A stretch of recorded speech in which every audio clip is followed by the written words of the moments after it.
All right, hello wine drinking people. Time for more of what I've had to drink yesterday, and our good friend Jay Walmer was in, now with Florida Wine Company, to show us a bunch of rosé. I don't think I've had this much rosé ever in a tasting. I think there's 6 or 8 rosés, and I know it's summertime is coming up, and summer all year round.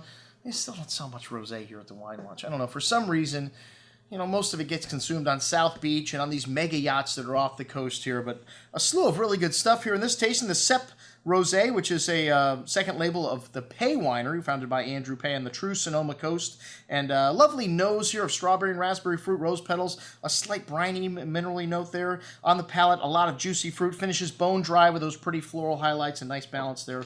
Very good juice at $24.75. The Copain, Wells Guthries project there in Anderson Valley. Rosé of Pinot Noir also. Should have mentioned that. The first one, a Rosé of Pinot. Small amount of skin contact. Both of these wines are made with skin contact, not a Saignée, which is they bleed off the juice to make the resulting wine more powerful. Not the way to make a best rosé. So this is a more quality production. This wine's got some red berry fruit watermelon kind of note and strawberry, pretty floral notes. Juicy kind of strawberry Jolly Rancher candy fruit on the tongue. Bright acidity, cleaning things up on the finish. And leaving the tongue salivating for food, something we love about Rosé and Sauvignon Blanc. The Regis Bouvier Marcenny Rosé, the greatest village in Burgundy for Rosé. And this is a Kermit Lynch product, so you know it's going to be good. It has that distinct seashell limestone-like mineral note to the wild strawberry and pretty cherry fruit. And a little hint of spice here on the nose, too, the first day. Light and refreshing red berry fruit on the tongue, strawberry, light floral notes, that limestone minerality, kind of leaving a tongue-tingly feeling in your mouth. Very concentrated, lovely, refreshing style of rosé. Excellent juice. The Daniel Chotard Sancerre Rosé, also Pinot Noir. So we got Pinot Noir, Pinot Noir. All rosés are Pinot Noir we've had today so far. A really light and elegant style of rosé there with strawberry, red berry fruit, a note of spice. A good amount of that minerality also showing in this wine. You get that red strawberry Jolly Rancher kind of fruit and the bone dry finished on the really nice length here as well. Excellent juice. Both the French rosé is really standing out. And then moving on to the south of France, Domaine de la Tour Bonne Bandol Rosé. And no Pinot Noir here. You got Grenache, Cinsault, Mourvedre, and Claret. A very distinct minerality, these ones in the south of France. That seashell kind of mineral showing, pretty rose petal notes, flowers. Really bright and refreshing rosé on the tongue with that tingly, briny, minerally note and flower note at the end. $32.75, an excellent bottle of rosé. And then off to the island of Sardinia, the Domaine Comte Abbatucci. Cuvée Faustine, which is, I guess, a French hero and fought with Napoleon in the French Revolution. This wine's made from a clone of Sangiovese called Scotchacirello. And 20-year-old vines. This wine's got a kind of a cranberry and kiwi kind of tropical fruit on the nose with light floral notes and a slight briny character there also. Bright and refreshing red and citrus fruit on the tongue with a zesty finish, those briny notes showing. And this is a good little rosé. And then the Gris Imperial, which I guess is a step up. Well, no, actually, Cuvée Faustine was priced more.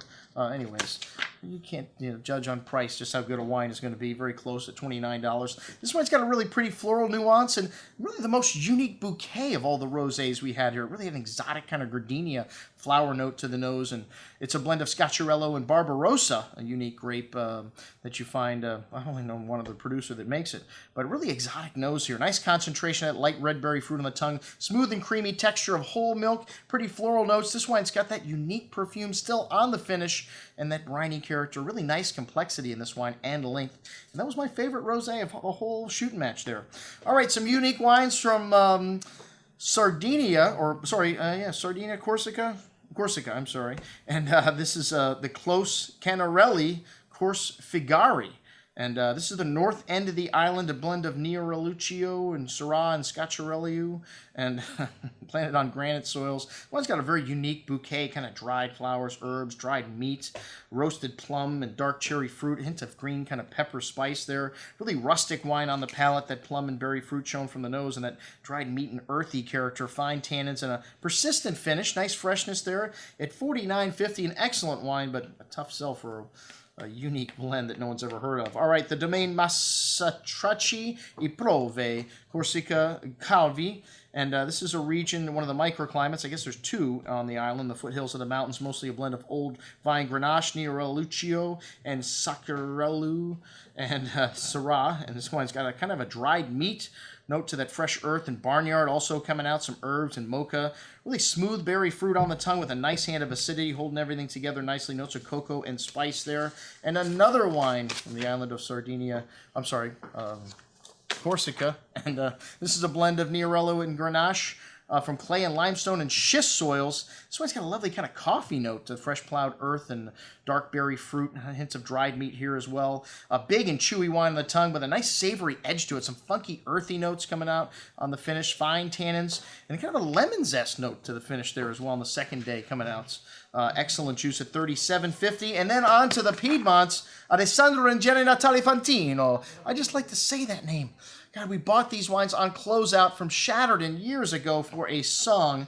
And, I mean, these wines are still reasonably priced at $24.75. This Barbera di Alba has a beautiful bouquet of fresh-picked flowers, black truffle, really pretty nose there, and a lot of ripe black fruit and pretty floral notes there as well. Full bouquet of aromas there. An exotic wine on the palate, a lot of that pretty floral note showing through on the finish. Very unique, long, layered finish, lots of nuance, wonderful freshness, and zesty clean acidity finishing things up, leaving the palate salivating for food. One of the things we love about Barbera, that acidity. And then the Alessandro Reggiani, Natali Fantino, Barolo, Casina d'Arli Busia.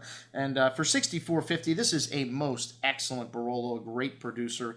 And this wine's got a lovely earthy kind of rose petal, dark truffle, cherry liqueur-like fruit, licorice spice, really complex bouquet of aromas, black tar in there as well. A big and chewy wine on the palate. These 09s are somewhat forward, but it's still Barolo. It still needs time. Lots of cherry liqueur-like fruit, a nice hand of acidity, some dry tannins at the end, but everything in proportion. Just needs time. Most excellent juice. And that is what we had to drink with our friend Jay Walmer from Florida Wine Company. I'm your host, Andrew Lamposoni, signing off for the Wine Watch, saying remember, always drink the good stuff first.